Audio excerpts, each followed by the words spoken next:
मराठा आरक्षणासाठी सुरू असलेले आंदोलन एका नवीन आणि आक्रमक टप्प्यात पोहोचले आहे. मुंबईत होणारं मनोज जरांगे यांचं आंदोलन आता संपूर्ण महाराष्ट्रात करण्याचा निर्णय घेण्यात आला आहे. मराठा आंदोलनाचे नेते मनोज जरांगे पाटील यांनी हे आंदोलन 7 टप्प्यात विभागले आहे. गाव ते राज्य पातळीपर्यंत आंदोलन होणार आहे. मराठा आरक्षणाच्या मागणीसाठी हे आंदोलन फक्त मुंबईतच होणार नाही, तर गाव पातळीपासून ते राज्य पातळीपर्यंत त्याचे आयोजन केले जाईल. याचाच अर्थ जिथे मराठा समाज राहतो तिथे हे आंदोलन सुरू होईल. विशेष म्हणजे उद्यापासूनच संपूर्ण राज्यभर आंदोलन होण्याची शक्यता वर्तवली जात आहे.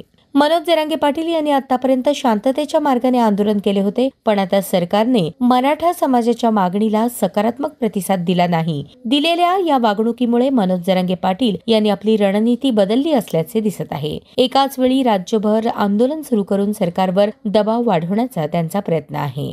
या 7 टप्प्यांच्या आंदोलनात कोणते टप्पे असतील हे अद्याप स्पष्ट झालेले नाही. मात्र यात विविध प्रकारच्या आंदोलनांचा समावेश असू शकतो, असे की रास्ता रोको, जिल्हाधिकारी कार्यालयांवर मोर्चे आणि तहसील कार्यालयांसमोर निदर्शने. यामुळे आता मराठा आरक्षणाचा मुद्दा अधिक तीव्र आणि निर्णायक वळणावर पोहोचला आहे. या मोठ्या घडामोडीमुळे राज्य सरकारवर अधिक दबाव येईल अशी शक्यता आहे. मराठा समाजाला शांत करण्यासाठी सरकार आता काय पाऊल उचलते हे पाहणं महत्त्वाचं ठरेल. जर हे आंदोलन संपूर्ण राज्यात पसरलं तर कायदा आणि सुव्यवस्थेचे मोठे आव्हान निर्माण होऊ शकते.